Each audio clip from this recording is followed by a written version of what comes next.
সরকারের প্রতি আমার সন্তুষ্ট ছিল না। আর এইবারের সরকার প্রধান হলো ডক্টর মোহাম্মদ ইউনূস সাহেব, যিনি নিজের ক্ষমতা বলে ক্ষমতায় বসছেন। উনি প্রধান উপদেষ্টা, কাজে উনি উপদেশমূলক, উনি নিয়ন্ত্রক না, উনি সরকার না, উনি উপদেষ্টা। উপদেশ জনগণের উপদেশ রেডিওতে টিভিতে নিয়ে নাও। তোমার কাছে কি আমি যাবো কেন? তোমার স্ট্যাটাস কি, আমার স্ট্যাটাস কি? আমি একটা আন্দালিব, আমি একটা বিজেপির পার্টি প্রধান, আমি একটা পার্টি প্রধান, আমি কেন যাবো ওই বেটার কাছে, কেরানির কাছে? আমার নদী পথ আছে, আমার নদীর পানি আছে, বাতাস আছে, আমার উত্তর দক্ষিণ বাতাস সবগুলো ভারত হয়ে আসে, ভারত থেকে আসে ঢুকে। আমার উত্তর থেকে বাতাস আসলে ভারত থেকে আসে, দক্ষিণ থেকে বাতাস আসলে বঙ্গোপসাগর হয়ে আসে। বিচার বিভাগে কোনো গাফিলতি না, বিচার বিভাগকে আমরা কাজ করতে দিচ্ছি না, বিচার বিভাগকে আমরা কাজ করতে দিচ্ছি না। সুপ্রিম কোর্টের প্রধান বিচারপতি, আমাদের মাননীয় প্রধান বিচারপতি প্রথম থেকে বলেছিলেন যে আমাকে আমার হাতগুলো খুলে দিতে হবে, আমাকে কাজ করার সুযোগ করে দিতে হবে। আর উনি তো বলেছেন উনি কাজ করার সুযোগ দিয়েছেন স্বাধীন বিচার বিভাগ, উনি তো বলছেন যে কাজ করার সুযোগ দিয়েছেন। হ্যাঁ, কিন্তু সেখানে তো সরকারের রয়ে গেছে, এখানে পিপিজিবি কে নিয়োগ করতেছে? পিপি কার? সে তো প্রধান বিচারপতি নিয়োগ দিচ্ছে না পিপি কে, জিপি কে। তারা কারা? অ্যাটর্নি জেনারেল কারা? অ্যাটর্নি জেনারেল তো সরকারের উকিল, সরকার নিয়োগ দিবে।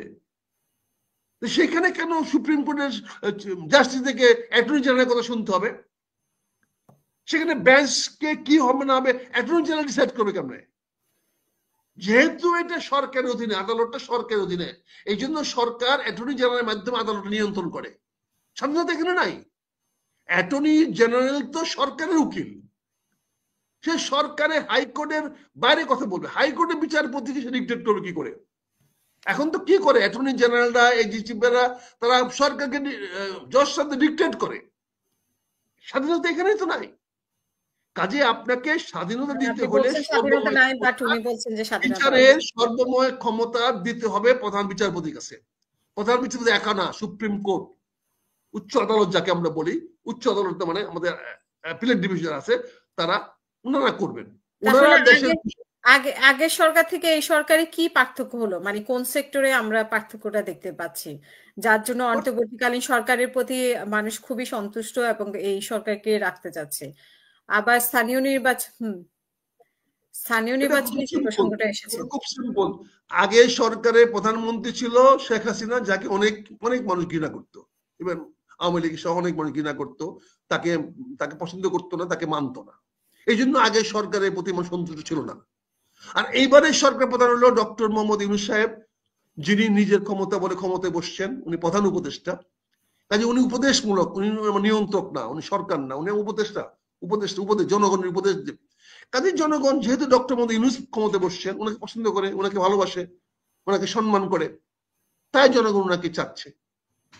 চাওয়া তো নিয়ে সমস্যা নাই, কিন্তু সেটা হলো জনগণের কোন অংশ চাচ্ছে। সেটার মধ্যে নিশ্চয়ই আওয়ামী লীগের লোক নাই, আওয়ামী লীগ লোক চাচ্ছে না এই সরকার থাকুক।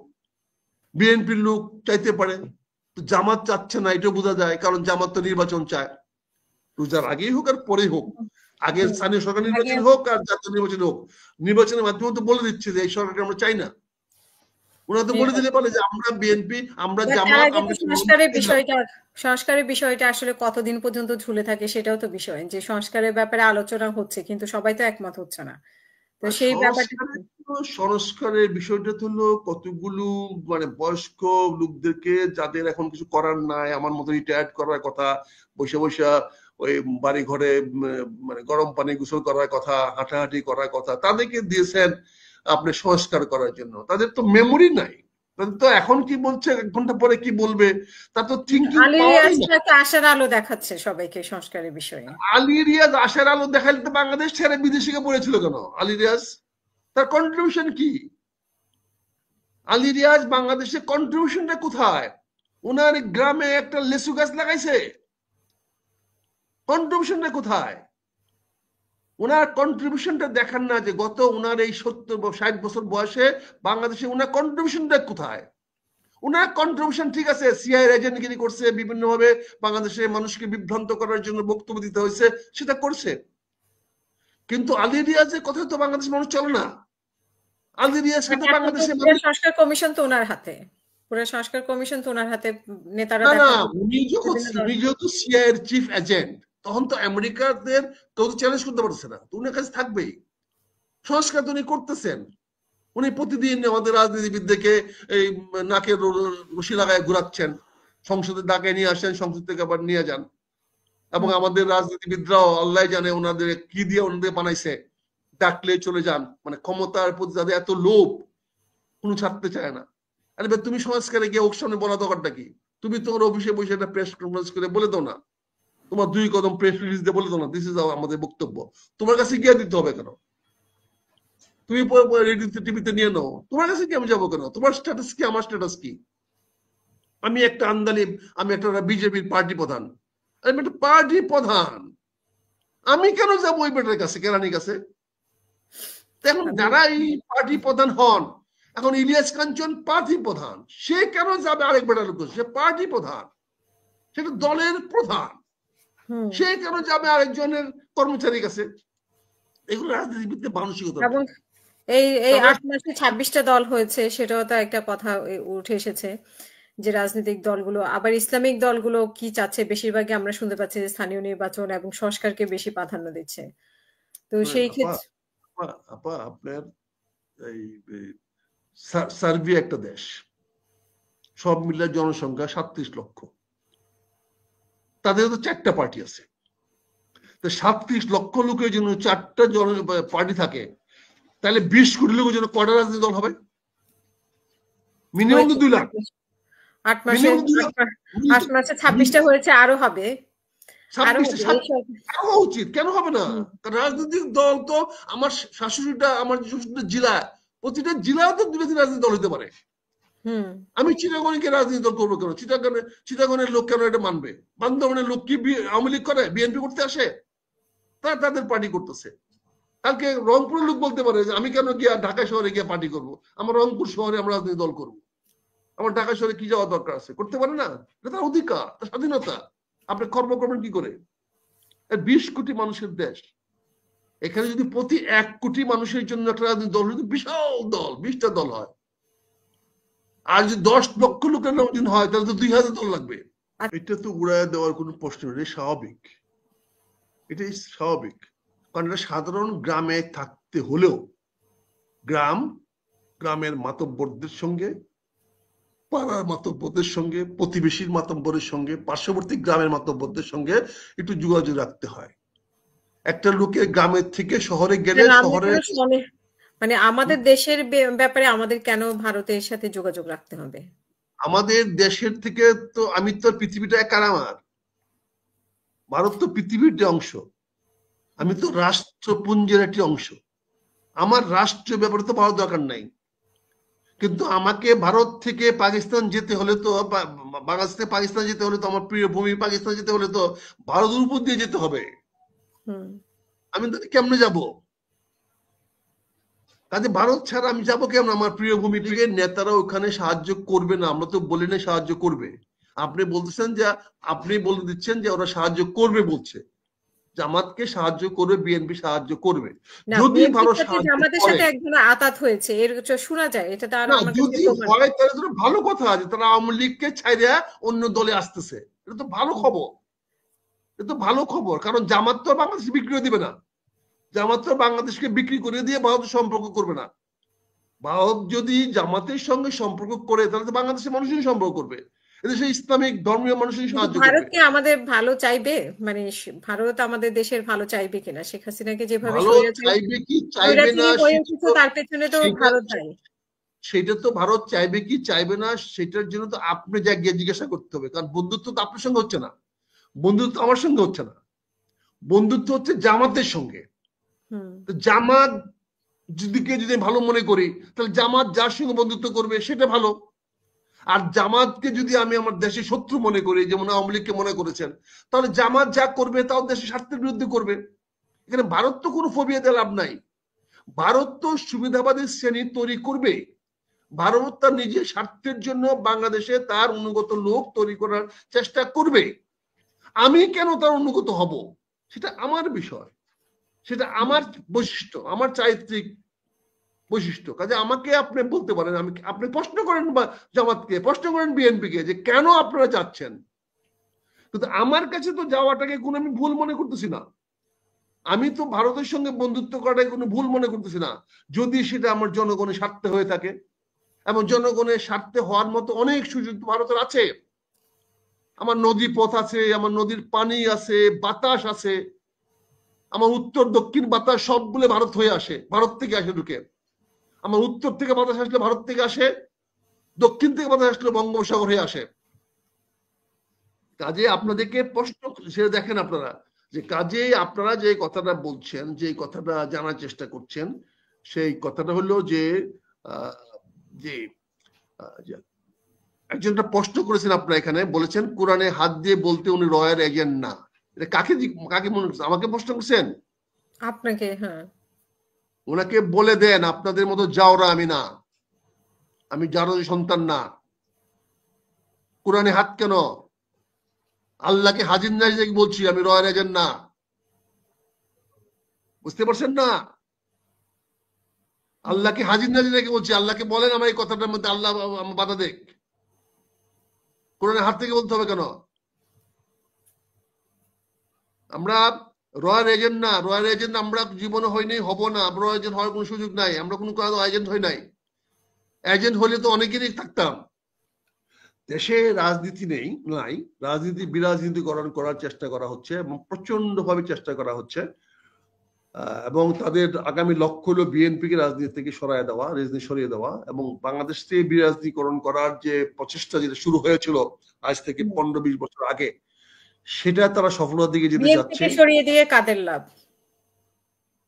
বিএনপি ছাড়া বাকি সবার লাভ। আচ্ছা, যারা বিএনপি করেন না তাদের ছাড়া বাকি সবার লাভ। সবাই জানে বিএনপি মতো একটা বিশাল দল না থাকে তাহলে কি হবে? বিএনপি শূন্য স্থানগুলা, আওয়ামী লীগের শূন্য স্থানগুলা তাড়াতাড়ি বিএনপি পূরণ করে ফেলেছে। এখন যদি এই মুহূর্তে যদি বিএনপি কে সরাই দেওয়া যায় তাহলে নিশ্চয় আওয়ামী লীগ এসে শূন্য স্থান পূরণ করবে না, সেই শূন্য স্থানগুলো পূরণ করবে ওরাই। আচ্ছা, সেটা বিএনপি বুঝবে। এনসিপি না জামাত? এনসিপি। জামাত আসবে কোত্থেকে? জামাতের সুযোগ কোথায়? জামাতরা কোথায় সুযোগ আছে? সামর্থ্য আছে যে বিএনপির সেই শুনেন, জামাতের ক্ষমতা কোথায়? ক্ষমতা তো আসবে এনসিপি, কারণ আগামী প্রজন্ম তো এনসিপির প্রজন্ম। এই প্রজন্ম আগামী 2 বছর 5 বছর পরে যে প্রজন্ম আসবে সেই প্রজন্ম তো এনসি প্রজন্ম, সেটা জামাতে থাকবে না কেউ। কাজে ক্ষমতা তো আগামী দিনের হকদার তো ক্ষমতা হওয়ার সুযোগ তো জামাতের নাই। বিএনপি যদি ধরে রাখতে পারে ক্ষমতায়, বিএনপি থাকবে। এবং বিএনপি কে সরাইতে পারে যদি, বা বিএনপি কে যদি সুযোগ দেয়, বিএনপির সঙ্গে যদি লড়ে 10 বছর সময় যদি এনসিপি নেওয়ার মতো তাদের ধৈর্য থাকে, তাহলে আগামী 10 বছর পরে এনসিপি বাংলাদেশের ক্ষমতায় আসবে। এবং আব্দুল্লাহ যেটা বলেছেন যে তারাই মন্ত্রী প্রধানমন্ত্রী হবে, তাদেরকে 10 বছর অপেক্ষা করতে হবে। 10 বছর অপেক্ষা না করলে হবে না। তারা যদি এখন হইতে চায় প্রধানমন্ত্রী, তাহলে তো সেই সুযোগ নাই। সেই সুযোগ ছিল 5ই আগস্ট, 6ই আগস্ট পর্যন্ত ছিল। 7ই আগস্ট তারাই সুযোগ নষ্ট করে দিছে। তারা যদি সেদিন নাহিদ বলতো আমি প্রধানমন্ত্রী হিসেবে ডিক্লেয়ার করলাম, প্রধানমন্ত্রী হয়ে যেত। কেউ ঠেকাতে পারতো না। কারো ক্ষমতা ছিল না নাহিদকে প্রধানমন্ত্রী ঠেকানোর, কারো প্রধান ছিল না আব্দুল্লাহকে প্রধানমন্ত্রী ঠেকানোর। ঠেকালে ওরাই ঠেকাইতো, ওরা ওদেরকে ঠেকাইতো। ওরা যদি 5ই আগস্ট বিকালবেলা যদি সন্ধ্যার সময় শপথ নিয়ে নিত ওই শহীদ মিনারের পাশে গিয়া প্রধানমন্ত্রী হইয়া, কেউ তাদের ঠেকাইতো না, কেউ তাদের বাধা দিতে পারতো না। আর বাধা দিলে ওরা ওদেরকে দিত। ওরা দিতে পারেনি বলে ওরা অন্য লোক খুঁজে নিয়ে আসছে। কাজে এখনো তাদের প্রধানমন্ত্রী হওয়ার সুযোগ আছে আমি দেখি, কিন্তু তাদেরকে ন্যূনতম 10টি বছর অপেক্ষা করতে হবে। তাদেরকে দেশের 2টি নির্বাচন হতে দিতে হবে। 2টি সুষ্ঠু নির্বাচন হলে পরে স্বাভাবিকভাবে দেখবেন এই তরুণ নেতৃত্ব সামনে আগায় আসছে।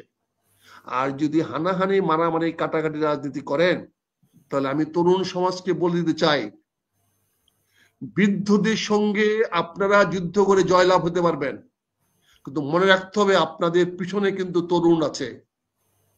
এই বৃদ্ধরা যখন সরে যাবে তখন আপনাকে অ্যাবর্ট টার্ন করতে হবে, আপনাকে মোড় ঘুরতে হবে। ঘুরলে পাবেন সামনে তরুণদের। আবার ওই তরুণদের মোকাবেলা কেমনে করবেন? তখন তো আপনারা বয়স্ক হয়ে যাবেন, আপনারা বয়োবৃদ্ধ হয়ে যাবেন। তরুণ হলো চিরমান। প্রতিদিনে তরুণ বাড়বে, প্রতিদিনে তরুণ বাড়বে, প্রতি মুহূর্তে তরুণ বাড়বে।